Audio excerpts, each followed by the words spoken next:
আউযুবিল্লাহি মিনাশ শাইতানির রাজিম। বিসমিল্লাহির রহমানির রহিম। 19তম শিক্ষক নিবন্ধন স্কুল পর্যায় 2 এর আমরা গত ক্লাসে বাংলার সমাধান করছিলাম। 17তম নিবন্ধনে যে প্রশ্নগুলো আসছিল আজকে থেকে আমরা ইংরেজির সমাধান করার চেষ্টা করব ইনশাআল্লাহ। তো চলুন শুরু করি। আজ বৃষ্টি হতে পারে এর ইংরেজি অনুবাদ কি হবে বা ট্রান্সলেশন কি হবে? আজ বৃষ্টি হতে পারে। এখানে একটা জিনিস খেয়াল করতে হবে, হতে পারে, হতে পারে এর ইংরেজিটা আমাদেরকে জানতে হবে। হতে পারে এর ইংরেজিটা হলো মে। আমরা ছোটবেলা আমরা যখন ক্লাসে ঢুকতে গেছিলাম তখন আমরা স্যারেরা জিজ্ঞেস করছিলাম, স্যার আমি কি আসতে পারি? আবার আমাদের ক্লাসের অনেক সহপাঠীরা এটা ইংরেজিতে বলছিল, may I come in sir, আমি কি আসতে পারি? তাহলে হতে পারি, আসতে পারি এর ইংরেজি হবে কি? মে। এখন এখানে 4টা অপশন দেওয়া আছে। ক নাম্বারের মধ্যে বলা আছে টুডে উইল রেইন। টুডে শব্দের অর্থ হলো আজ, আর উইল যেহেতু আছে এটা ফিউচার টেন্স হবে, টুডে উইল রেইন, আজ বৃষ্টি হবে। তাহলে এখানে হতে পারে কোনো ই নাই, তো এটা হবে না। খ ইট শুড। শুড শব্দের অর্থ উচিত, আমরা সবাই জানি শুড শব্দের অর্থ উচিত। It should be raining today, আজ বৃষ্টি হওয়া উচিত। তাহলে এখানেও কিন্তু হতে পারে আসে নাই, এটাও হবে না। আমরা যদি ঘ নম্বরের দিকে তাকাই, টুডে ইজ রেইনিং, আজ বৃষ্টি হচ্ছে। টুডে ইজ রেইনিং, আজ বৃষ্টি হচ্ছে। এখানেও কি হতে পারে আসে নাই, এটাও হবে না। ইট মে, এই যে আমি প্রথমে বলছিলাম হতে পারে ইংরেজি কি? মে, এটা আমাদেরকে জানতে হবে। ইট মে রেইন টুডে এর অর্থ হলো আজ বৃষ্টি হতে পারে। দেখেন এখানে হতে পারে আছে, হতে পারে ইংরেজি কি? মে। ক খ বড় গ, এই তিনটার মধ্যে একটার মধ্যে মে নাই, একমাত্র মে আছে কি? ছোট ঘর মধ্যে। ইট মে রেইন টুডে, আজ বৃষ্টি হতে পারে। এজন্য আমাদের উত্তর হবে কি? ছোট গ, ইট মে রেইন টুডে, আজ বৃষ্টি হতে পারে। এখন আমরা এই প্রশ্নটার সমাধান করি, চলেন। What is the antonym of transparent? এখানে অ্যান্টোনিম, অ্যান্টোনিম শব্দের অর্থ হলো বিপরীত শব্দ, এটা আমরা সবাই জানি। অ্যান্টোনিম শব্দের অর্থ হলো কি? বিপরীত। What is the antonym of transparent? সবার আগে খেয়াল করতে হবে ট্রান্সপারেন্ট শব্দের অর্থ কি। যদি ট্রান্সপারেন্ট শব্দের অর্থ আমরা না জানি তাহলে কিন্তু আমরা এত সহজে অ্যান্টোনিমটা বা বিপরীত শব্দটা বের করতে পারবো না। তো চলুন, ট্রান্সপারেন্ট শব্দের অর্থ। ট্রান্সপারেন্ট শব্দের অর্থ হলো স্বচ্ছ। ট্রান্সপারেন্ট শব্দের অর্থ স্বচ্ছ। তাহলে স্বচ্ছর বিপরীত শব্দ হলো অস্বচ্ছ, অস্বচ্ছ অথবা ঝাপসা। এখন দেখি এই 4টার মধ্যে কোনটার অর্থ অস্বচ্ছ অথবা ঝাপসা। এখানে প্রথমে আছে ট্রান্সফর্ম। ট্রান্সফর্ম শব্দের অর্থ হলো রূপান্তর। ট্রান্সফর্ম শব্দের অর্থ রূপান্তর, তাহলে মিলতেছে না, অস্বচ্ছ না ঝাপসা না। পিওর, পিওর শব্দের অর্থ খাঁটি, তাহলে এটাও না। লুব্রিক্যান্ট, লুব্রিক্যান্ট শব্দের অর্থ তরল, এটাও না। হ্যাজি, হ্যাজি শব্দের অর্থ হলো অস্বচ্ছ অথবা ঝাপসা। তাহলে what is the antonym of transparent? স্বচ্ছর বিপরীত শব্দ কি? স্বচ্ছর বিপরীত শব্দ হলো অস্বচ্ছ, অস্বচ্ছ ইংরেজি হলো হ্যাজি। এখন আমরা এই প্রশ্নটার সমাধান করি। The synonym of Prestige. Synonym এর আগেটার মধ্যে আমরা শিখছিলাম অ্যান্টোনিম। অ্যান্টোনিম শব্দের অর্থ বিপরীত শব্দ, আর সিনোনিম এর অর্থ হলো সমার্থক শব্দ। সমার্থক শব্দ। অ্যান্টোনিম ছিল বিপরীত শব্দ আর সিনোনিম সমার্থক শব্দ। মানে যেরকম পানি, পানির আরেকটা শব্দ কি? জল। পানি যেই কথা, জল একই কথা। তাহলে পানির সমার্থক শব্দ কি? জল।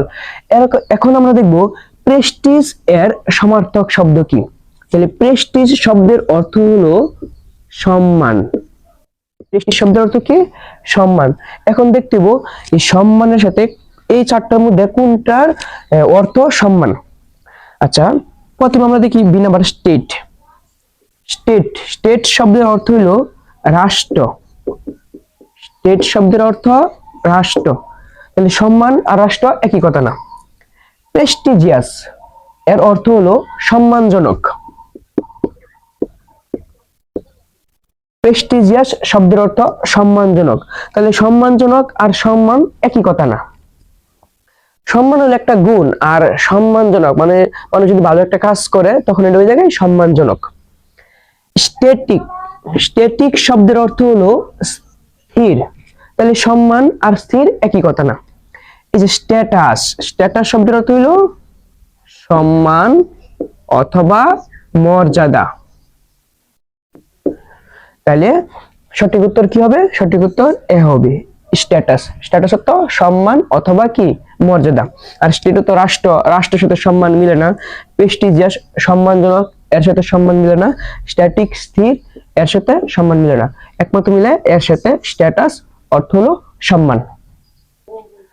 এখানে আরেকটা প্রশ্ন, what is the antonym of antagonistic? তাহলে এই যে আবার অ্যান্টোনিম আসছে। অ্যান্টোনিম শব্দের অর্থ বিপরীত শব্দ। তাহলে অ্যান্টাগনিস্টিক এই শব্দের অর্থ আগে জানতে হবে। অ্যান্টাগনিস্টিক শব্দের অর্থ হলো শত্রু ভাবাপন্ন। শত্রু ভাবাপন্ন মানে শত্রু, যার ভিতরে খালি শত্রুতা শয়তানি ঘুরে, এটা হলো শত্রু ভাবাপন্ন। এখন দেখি শত্রু ভাবাপন্ন এর বিপরীত শব্দ কি? তাহলে শত্রুর বিপরীত শব্দ হলো বন্ধু, যার ভিতরে বন্ধুত্ব সুলভ আচরণ আছে, এটি এই শত্রু ভাবাপন্ন বিপরীত শব্দ। আচ্ছা, তাহলে প্রথমে আছে আনফ্রেন্ডলি। আনফ্রেন্ডলি হলো, ফ্রেন্ডলি অর্থ বন্ধু সুলভ, আর আনফ্রেন্ডলি তো অবন্ধু সুলভ। তাহলে এই দুটো কি মিলতেছে? একটা শত্রু ভাবাপন্ন, একটা অবন্ধু সুলভ, একই কথা। আচ্ছা, হোস্টাইল। হোস্টাইল শব্দের অর্থ হলো বিরোধী। শত্রু ভাবাপন্ন বিরোধী একই কথা, তাহলে এটাও বিপরীত শব্দ হইতেছে না। ট্রিভিয়াল অর্থ হলো তুচ্ছ অথবা নগণ্য, তাহলে শত্রু ভাবাপন্নের সাথে তুচ্ছ বা নগণ্যের বিপরীত শব্দ মিলতেছে না। ফ্রেন্ডলি, ফ্রেন্ডলি অর্থ হলো বন্ধু ভাবাপন্ন, তাহলে শত্রুর বিপরীত শব্দ কি? বন্ধু। আর ভাবাপন্ন এটা ঠিক থাকুক, তাহলে শত্রুর বিপরীত শব্দ বন্ধু। আমাদের সঠিক উত্তর হবে ডি, ফ্রেন্ডলি। অ্যান্টাগনিস্টিক এর অর্থ হলো শত্রু ভাবাপন্ন, এর বিপরীত শব্দ হলো ফ্রেন্ডলি, বন্ধু ভাবাপন্ন। এই যেখানে অ্যান্টোনিম, অ্যান্টোনিম মানে হলো বিপরীত শব্দ। আরেকটা প্রশ্ন, তুমি কি জানো সে কোথায় থাকে? তুমি কি জানো সে কোথায় থাকে? এখন এর ইংরেজি ট্রান্সলেশনটা কি হবে? এখানে চারটা অপশন দেওয়া আছে। আচ্ছা, তার আগে বলে নেই, তুমি কি জানো সে কোথায় থাকে? এগুলো হলো ইনভাইটেড কোয়েশ্চন, মানে অন্তর্নিহিত প্রশ্ন, যার ভিতরে উত্তর থাকতে পারে আবার নাও থাকতে পারে। এগুলো হলো অন্তর্নিহিত প্রশ্ন। তুমি কি জানো সে কোথায় থাকে? আমি জানতেও পারি আবার নাও জানতে পারি। দেখি এর উত্তর কি হয়। দেখেন, do you know, do you know, do you know where, do you know where, do you know where, do you know where, একদম ঠিক আছে। সমস্যাটা কোন জায়গার মধ্যে? Does he live, does he lives, he lives, he live. এখন এই চারটার মধ্যে যে কোনো একটা উত্তর হবে। তো দেখি, এখন খেয়াল করতে হবে এসব অন্তর্নিহিত প্রশ্নের ক্ষেত্রে অথবা এমবেডেড কোয়েশ্চেনের ক্ষেত্রে এই যে হি হলো কি? হি হি হি হি হলো সাবজেক্ট। এসব অন্তর্নিহিত প্রশ্নের ক্ষেত্রে সাবজেক্টের আগে কখনো অক্সিলারি ভার্ব আসবে না। যে ডো, ডাজ, ডিড এগুলো কিন্তু অক্সিলারি ভার্ব আমরা জানি। তাহলে এই যে সাবজেক্টের আগে কি আছে? ডাজ আছে, তাহলে এটা হবে না। এই যে সাবজেক্ট, সাবজেক্টের আগে কি আছে? আবার ডাজ আছে, তাইলে এটা হবে না। এখন হি লিভস অথবা হি লিভ, এই দুইটার মধ্যে যে কোনো একটা হবে। এখন লিভ শব্দের অর্থ আমরা জানি ভাস করা, অথবা লাইভ অর্থ সরাসরি। আর এটা হি লিভস, এই লিভস অর্থ কি? থাকা। এই LIVES, লিভস অর্থ কি? থাকা। তাহলে আমাদের সঠিক উত্তর হবে কি? Option C, do you know where he lives, তুমি কি জানো সে কোথায় থাকে? আশা করি বুঝতে পারছেন। Do you know where he lives, তুমি কি জানো সে কোথায় থাকে? এখানে কিন্তু লিভ হবে না, এসেছে কিন্তু subject third person singular number, আর থার্ড পারসন সিঙ্গুলার নাম্বার পরে ভার্ব শেষে কি হয়? এস বা ইএস হয়, এই কারণে লিভস এটা সঠিক উত্তর হবে।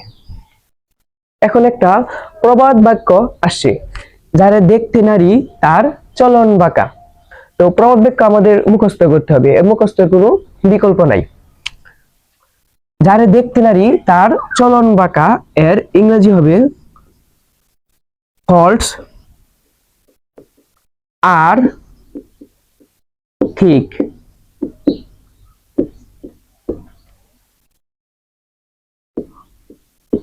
হোয়ার লাভ ইজ থিন,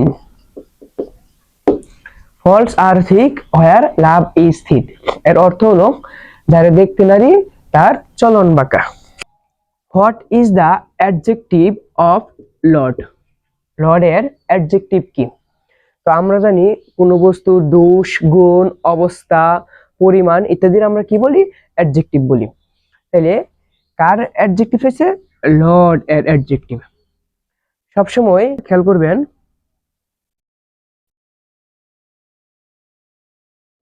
লর্ড এর সাথে যখন এবল থাকবে তখন এটা হয়ে যাবে কি? অ্যাডজেক্টিভ।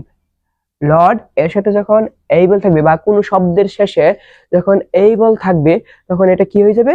অ্যাডজেক্টিভ হয়ে যাবে। তো অ্যাডজেক্টিভ হওয়ার অনেকগুলা নিয়ম আছে, অনেকগুলো নিয়মের মধ্যে একটা নিয়ম যে যার শেষে এইবল থাকবে, এইবল, সেটা কি হয়ে যাবে?